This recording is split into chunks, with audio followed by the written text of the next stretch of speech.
الذين يقولون ربنا إننا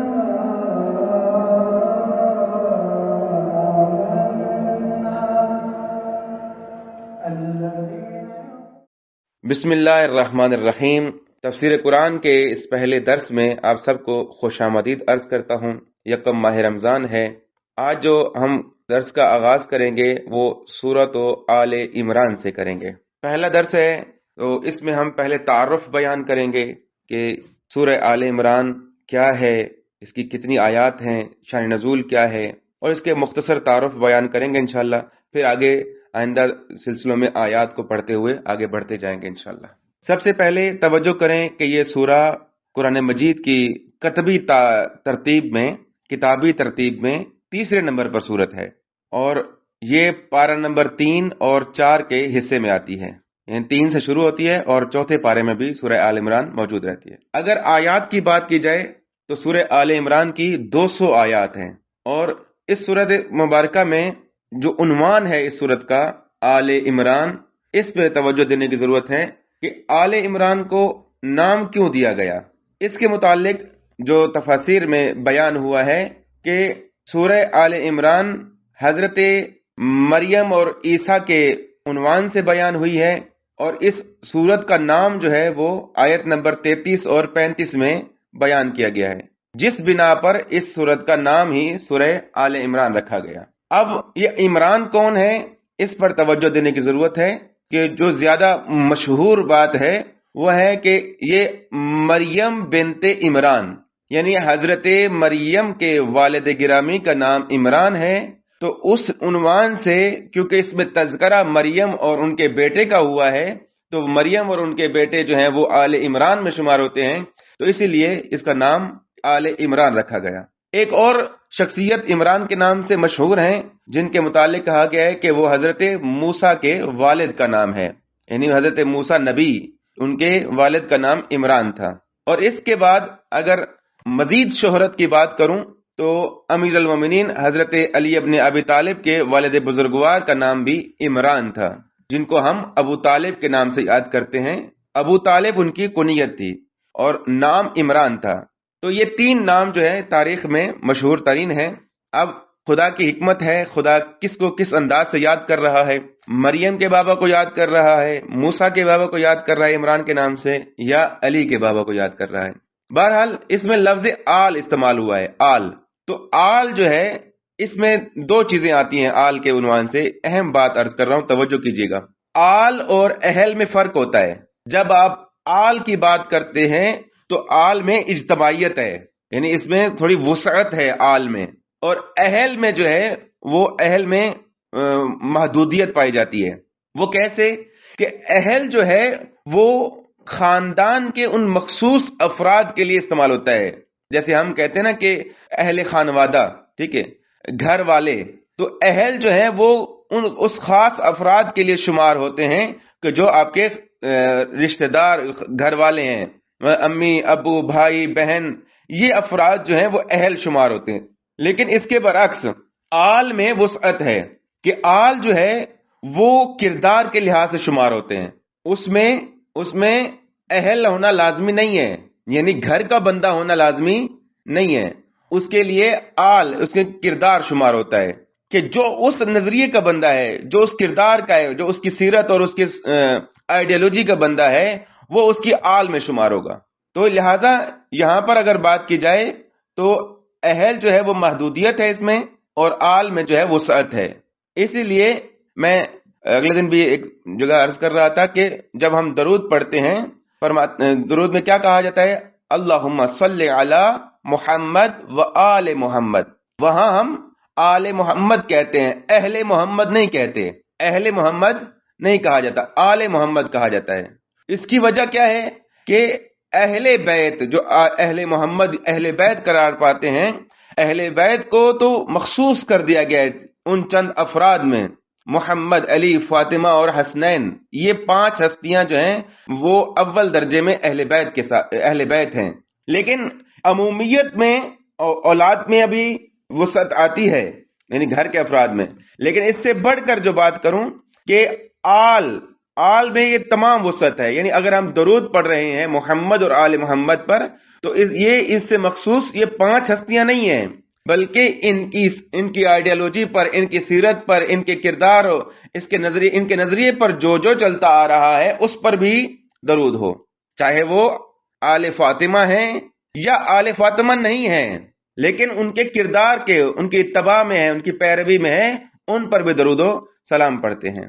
آپ بھی ایک درود پڑھ دیجئے، اللہم صلی علی محمد و آل محمد۔ خوب، واپس آتے ہیں، بات کہیں اور نہ نکل جائے کہ ان آیات میں جو 200 آیات سورہ آل عمران کی بیان کی گئی ہیں، یہ کیا ہیں؟ ان میں کیا کیا بیان ہوا ہے؟ ایک تو سورہ آل عمران ایک خاص انداز سے بیان کی گئی ہے، اس میں ایک خاص نظم ہے، ہم آہنگی ہے، ایک آیت کا دوسری آیت کے ساتھ تعلق ہے۔ اور یہ سورت کہاں پر نازل ہوئی؟ یہ سورہ آل عمران مدینے میں نازل ہوئی۔ یاد رکھیے کہ قرآن کا نزول جو ہے وہ 2 حصوں میں ہے، ایک مکی قرآن ہے جو مکہ میں نازل ہوا، اور ایک مدنی قرآن ہے جو مدینے میں نازل ہوا۔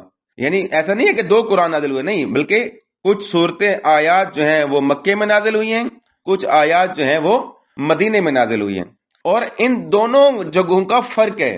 اگر تھوڑا سا ایک فرق آپ کو بتاؤں کہ جو احکام، جو آیات اللہ کی طرف سے توحید اور وحدانیت کے عنوان سے نازل ہوئی ہیں وہ مکے میں نازل ہوئی ہیں، کیونکہ مکے میں وحدانیت کو بیان کیا جا رہا ہے، توحید کو بیان کیا جا رہا ہے، رسالت کو بیان کیا جا رہا ہے۔ یعنی زیادہ تر آیات مکی وہ آیات شمار ہوتی ہیں کہ جن میں توحید کے عنوان سے بات ہوئی ہے، نبوت کے عنوان سے بات ہوئی ہے، یعنی عقائد کے اوپر زیادہ تر آیات ہیں۔ جو مدنی آیات ہیں اس میں کیا ہے؟ مدنی آیات جو ہیں وہ تشریعی ہیں، یعنی ان میں شریعت بیان کی گئی ہے، جیسے نماز ہے، روزہ ہے، عبادات ہیں، یہ احکامات جو ہیں، یہ فقہی معاملات جو ہیں وہ مدینے میں بیان کی گئی ہیں۔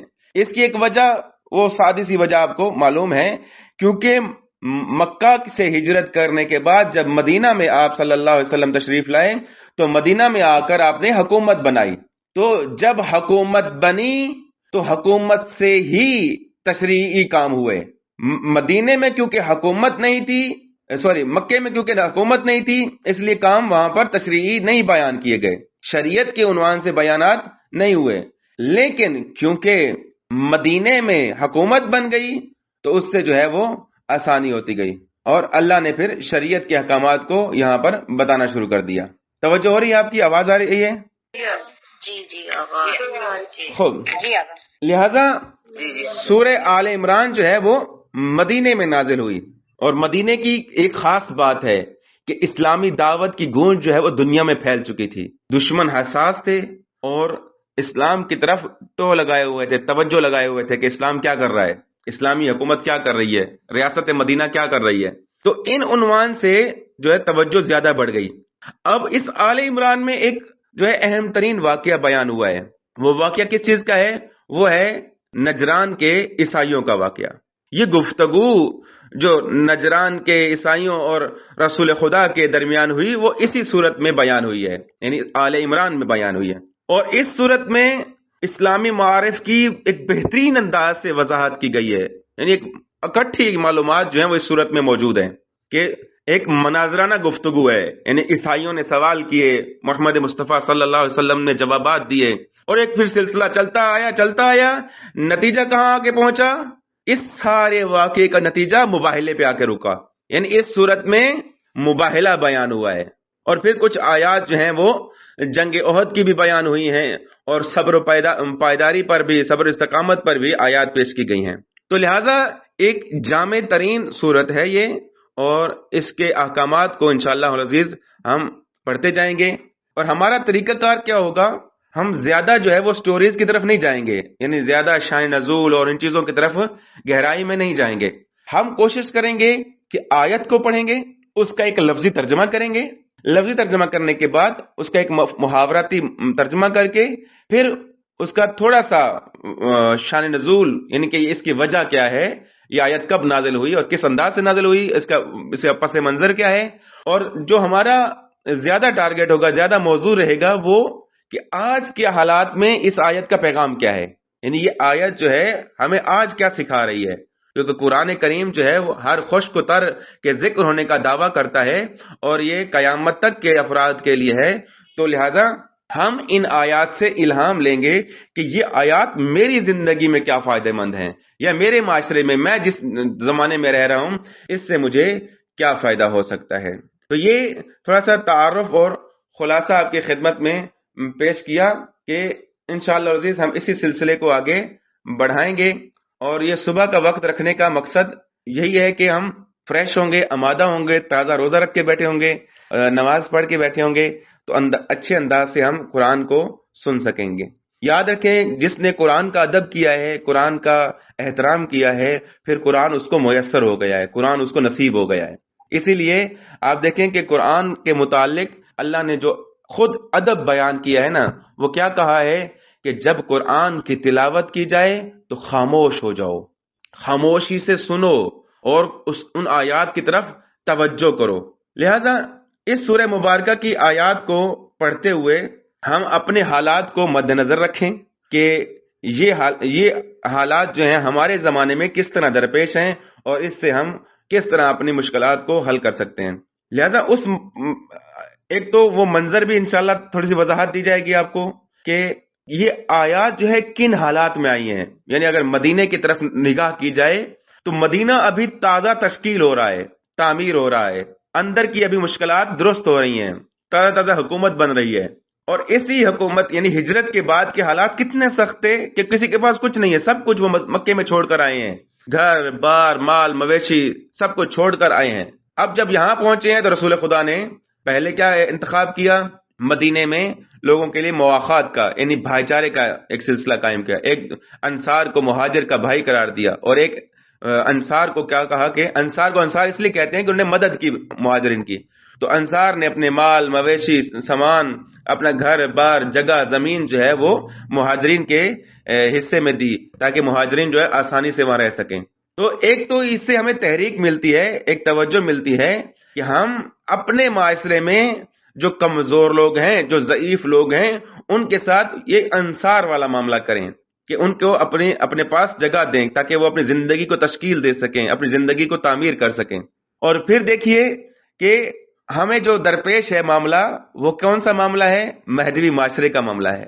یہ توجہ رہے آپ کی کہ ہم جس معاشرے میں جی رہے ہیں یہ غیبت کبریٰ کا زمانہ ہے اور ہمیں ظہور درپیش ہے. انشاءاللہ العزیز جلد ظہور ہونے والا ہے، ہمیں وہ مہدوی معاشرہ درپیش ہے.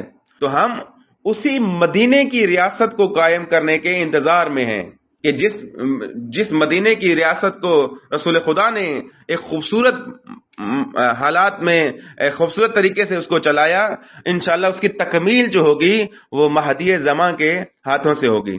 تو لہذا اس معاشرے کو تشکیل دینے کے لیے، اس آبادی کو تشکیل دینے کے لیے ہمیں انصار والا کام کرنا ہے. جو ہمارے معاشرے کے ضعیف اور کمزور لوگ ہیں ہم ان کے ساتھ تعاون کریں، ان کے ساتھ مدد کریں، ان کو جگہ دیں، ان کے لیے ہم ان کی حمایت کریں تاکہ وہ اس معاشرے میں رہنے کے لائق ہو جائیں. اور اسی طرح سے مل جل کر اپنے اندرونی اور بیرونی دشمن کے ساتھ جو ہے وہ مقابلہ کر سکیں. آپ دیکھیں کہ مدینہ کوئی بڑا کیپٹل نہیں تھا، کوئی بہت بڑی آبادی نہیں تھی. مدینہ جب رسول خدا مدینے میں آئے تو ایک مختصر سی آبادی، مختصر سے لوگ، مختصر سے گھر. اس وقت مکہ کو اہمیت تھی. مکہ اس وقت ام القریٰ کہا جاتا ہے. ام القریٰ مکہ کا ایک نام ہے، ام القریٰ کہ قریہ کہتے ہیں بستی کو، قریہ بستی کو کہتے ہیں. تو ام القریٰ جو بن گیا اس لیے قرار دیا ام القریٰ کہ یہ بستیوں کی ایک اماجگاہ ہے، بستیوں کا ایک مرکز ہے. ساری بستیاں جو ہیں وہ مکہ میں آ کر اکٹھی ہو سکتی ہیں. آپ اس طرح اندازہ لگائیں کہ مکہ سے اگر تھوڑا سے فاصلے پر مدینے جائیں تو مدینہ بھی ایک بستی شمار ہوتا تھا، ایک چھوٹا علاقہ شمار ہوتا تھا، ایک چھوٹی سی آبادی، بے سر و سامانی کا عالم، غربت ایک الگ مرحلے میں، دو قبیلے اور قبیلوں میں بھی آپس میں کلیش چلتا رہتا تھا، لڑائی جھگڑے چلتے رہتے تھے. رسول خدا کی رحمت اور لطف و مہربانی سے وہ جھگڑے امن میں بدل گئے اور پھر ایک خوبصورت جو ہے حکومت تعمیر ہونے لگ گئی. یعنی ایک مشکلات جو اندرونی تھی وہ بہتر ہونے لگ گئی، مواخات ہونے لگ گئے، بھائی چارہ ہونے لگ گیا، انصار و مہاجرین ایک دوسرے کے لیے شیر و شکر ہونے لگ گئے. اس سب کو دیکھ کر اب دشمن کے جو ہے نا توجہ ہوگی. دشمن نے کیا کیا کہ اب ہم نے یہ جو نوآباتی نظام بن رہا ہے، یہ جو ایک محمدی معاشرہ بن رہا ہے، اس محمدی معاشرے کو خراب کیا جائے، اس محمدی معاشرے کی جو ہے نا مخالفت کی جائے۔ تو محمدی معاشرے کو ختم کرنے کے لیے یا محمدی معاشرے کے خلاف پروپیگنڈا کرنے کے لیے لوگ جو ہے سب وابستہ ہو گئے، دشمن آمادہ ہو گئے۔ وہ ایک چھوٹی سی آبادی جو ہے وہ اس میں گھرنے لگ گئی۔ پھر آپ نے دیکھا کہ اس محمدی معاشرے کے خلاف اسی مدینے میں کیا معاملات ہوئے، جنگ خندق یہیں پر ہوئی، جنگ احزاب اسی معاشرے میں ہوئی، خیبر اسی میں ہوئی، یعنی بڑی بڑی جنگیں۔ مکہ میں وہ معاملات نہیں تھے، مکہ میں ایک الگ طریقے کے معاملات تھے، لیکن مدینے میں کیا ہے، اس سخت معاشرے کو، اس چھوٹے سے معاشرے کو قابو کرنے کے لیے یا خراب کرنے کے لیے یا برباد کرنے کے لیے دشمن سب بستہ ہو گئے، اتحاد کر لیا، یعنی لوگ کٹھے ہو گئے، یہودی اور یہودیوں کے سارے قبیلے کٹھے ہو گئے۔ احزاب اسی سے کہتے ہیں نا، احزاب حزب کی جمع ہے، یعنی ساری پارٹیاں کٹھی ہو گئیں، ایک جگہ انہوں نے سارے شیطان جو ہے ایک جگہ جمع ہو گئے تاکہ محمدی معاشرے کو خراب کر سکیں۔ اب اللہ نے جو ہے اس معاشرے کو برتری دی، اس محمدی معاشرے کا قیام دیا۔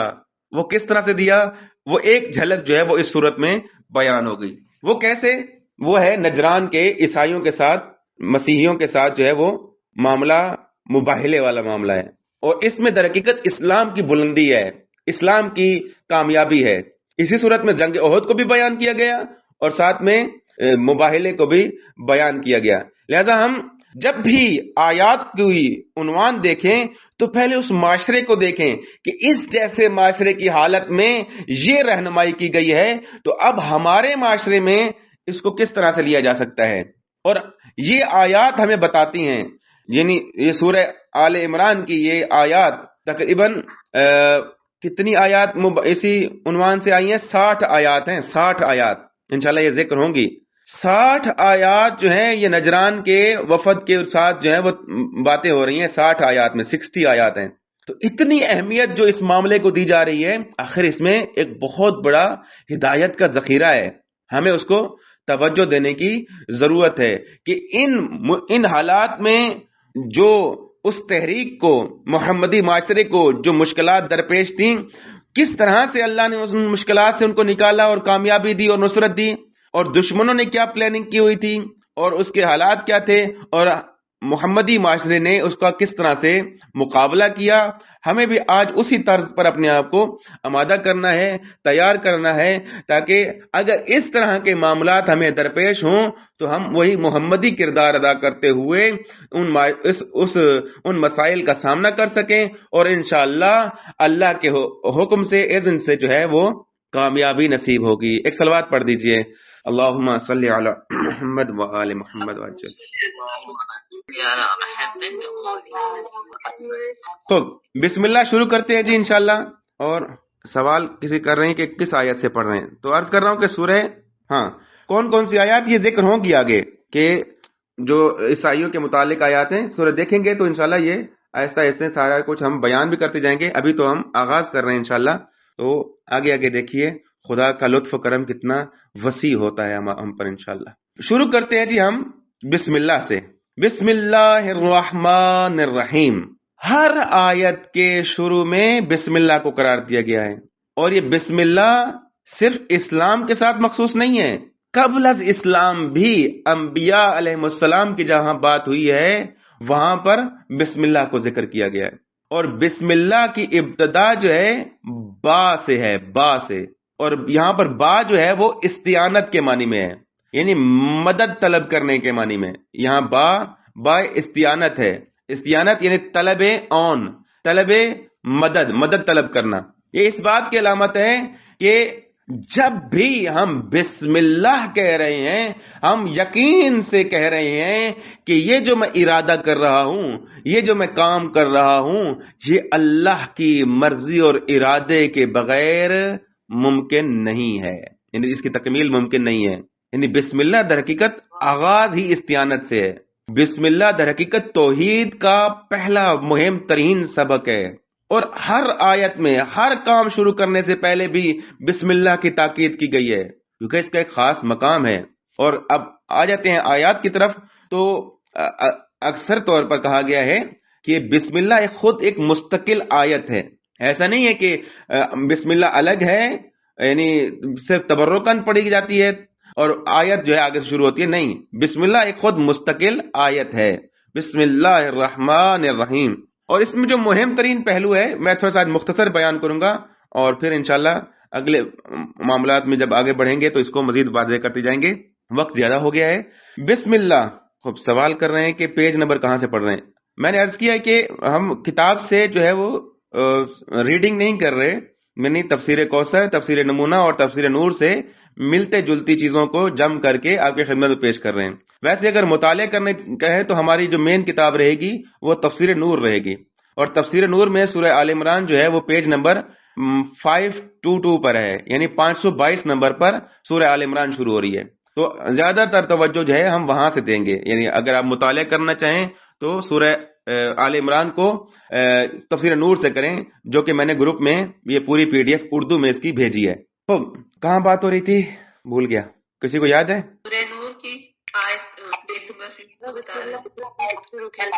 ہاں، بسم اللہ کی بات ہو رہی تھی. ہاں، با کی بات، بسم اللہ کے با کی بات ہو رہی ہے. خوب، تو ایک تو یہ بات میں نے وہ تو ایسے جلدی میں سورہ نور کہہ دیا. سورہ آل عمران پڑھ رہے ہیں، سورہ آل عمران. خدا سے مدد طلب کرنا، یہ با سکھا رہی ہے ہمیں. با جو ہے وہ استعانت ہے اور یہی با سکھا رہی ہے.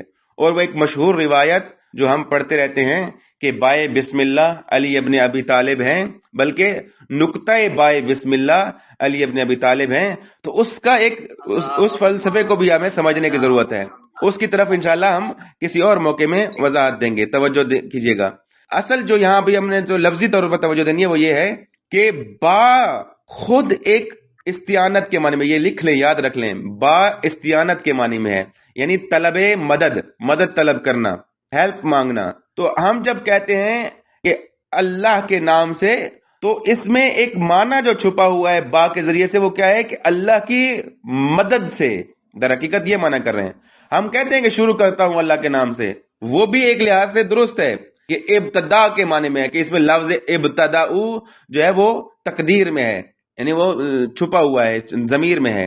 لیکن اگر با کی بات کی جائے صرف، تو یہاں با کا معنی ساتھ نہیں کرنا کہ اللہ کے نام کے ساتھ، نہیں، بلکہ اللہ کے نام کی مدد کے ساتھ، اسم اللہ کے مدد کے ساتھ، تعاون کے ساتھ، اون کے ساتھ، یعنی طلب مدد کر رہا ہوں اللہ کے نام سے. دوسری بات اس میں آتی ہے رحمان اور رحیم، کہ خداوند متعال رحمان اور رحیم ہے. اب یہاں پر جو ہمیں پیغام دے رہی ہے یہ بسم اللہ، کہ تمام امیدوں کا مرکز و محور خدا کی رحمت ہے، اس دنیا میں بھی اور آخرت میں بھی اس کی رحمت کے ہم محتاج ہیں. دوسرے لوگ بھی اس میں شامل ہیں. میں ایک دفعہ پہلے بھی بتایا تھا کہ رحمان اور رحیم میں کیا فرق ہے، وہ اس کو تھوڑا سا کھولیں گے بعد میں. اگر کوئی اور رحم کرتا ہے یعنی خدا کے علاوہ، تو اس کا رحم کرنا جو ہے وہ محدود ہوتا ہے، اور اس کے رحم کرنے میں کوئی مطلب ہوتا ہے، یعنی کوئی لالچ ہوتی ہے، کوئی طمع ہوتی ہے کہ میں اس پر رحم کروں تاکہ اس کے معاملات میرے لیے اور کو فائدہ مند ہو جائیں. لیکن خدا کی رحمت جو ہے وہ لامحدود ہے.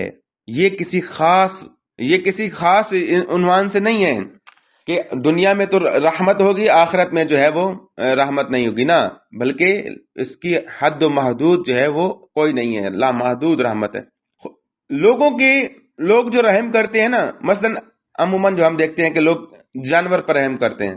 مثلا ایک جانور کو چارہ ڈالنا، اس کو گھاس دینا، مثلا ایک مرغی کو آپ نے دانہ ڈال دیا، یہ در حقیقت یہ بھی ایک رحم کر رہے ہیں اس کے اوپر.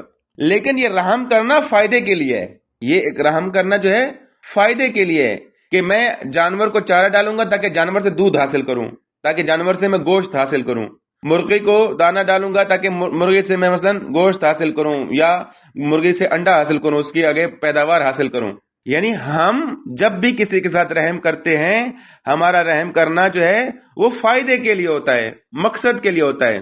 لیکن خدا کی جو رحمت ہے وہ کسی فائدے کے لیے نہیں ہے، کسی مقصد کے لیے لالچ میں نہیں ہے کہ خدا ہم سے جو ہے نا کچھ مطلب لینا چاہتا ہے، ہم سے کچھ لینا چاہتا ہے. بلکہ خدا نے اپنا ایک معیار بیان کیا ہے، وہ بندگی ہے کہ وما خلقت الجن والانس الا لیعبدون، میں نے جن و انسان کو خلق نہیں کیا مگر اپنی عبادت کے لیے. یعنی خدا ہم سے کوئی اجر نہیں چاہ رہا، نہ یہ چاہ رہا ہے کہ خدا کے معاملات میں ہم کوئی مدد کریں یا اس کے لیے کچھ ہم نظر و نیاز دیں یا دیگیں چڑھائیں یا فلاں کام کریں. نہیں نہیں، خدا کو یہ طلب نہیں ہے، نہ خدا ان چیزوں کا محتاج ہے. وہ ایسا رحمان الرحیم ہے جس کی وسعت، جس کی ہمیشگی ہے، جو اپنی مخلوق سے کوئی لالچ طمع نہیں رکھتا، بلکہ اگر مخلوق اس کی بندگی کرے تو یہ بندگی بھی اسی مخلوق کے فائدے میں ہے. یعنی خلقت، جیسے اللہ نے کہا کہ میں جن و انس کو اپنی بندگی کے لیے خلق کیا ہے، عبادت کے لیے خلق کیا ہے، تو اگر لوگ عبادت کریں گے تو اس عبادت کا فائدہ خدا کو نہیں ہے، اس عبادت کا فائدہ خود اس انسان کو ہے، اس مخلوق کو ہے کہ جو عبادت کر رہی ہیں. لہذا یہ بسم اللہ جو ہے در حقیقت ہمیں دو چیزیں سکھا رہی ہے. وہ کیا کہ ایک بسم اللہ ہمیں سکھا رہی ہے کہ مدد صرف اللہ سے حاصل کرنی ہے، مدد اللہ سے طلب کرنی ہے، استعانت سکھا رہی ہے. اور دوسرا اس میں اللہ کی رحمانیت اور رحیمیت کو واضح بیان کیا گیا ہے. خب یہاں پر میں بات کو روکتا ہوں انشاءاللہ العزیز، اور خدا کے توفیق سے جو ہے ہم اس کو آگے بڑھائیں گے انشاءاللہ العزیز. وقت زیادہ ہو گیا ہے، میرا ارادہ تھا کہ ہم صرف 20-25 منٹ بات کریں گے، لیکن 30 منٹ تک ہم پہنچ چکے ہیں. تو آج کے لیے اتنا کافی، اور کل پھر انشاءاللہ ہم بسم اللہ کی تھوڑی جو چند موارد ہیں مزید بیان کریں گے اور آگے بڑھتے جائیں گے. اگر آپ کو کوئی بھی سوال ہو، کوئی بھی بات ہو، تو آپ مجھے پرسنل پر درس کے متعلق یا جو بات ہو رہی ہے اس کے متعلق لازمی پوچھ سکتے ہیں. انشاءاللہ العزیز ہم آپ کی خدمت میں حاضر ہیں. اللہ تعالی ہم سب کو قرآن نصیب فرمائے، انشاءاللہ قرآن کی خدمت کرنے کی، قرآن کے آیات پر عمل کرنے کی توفیق خیر عطا فرمائے انشاءاللہ. وصلی اللہ علی محمد.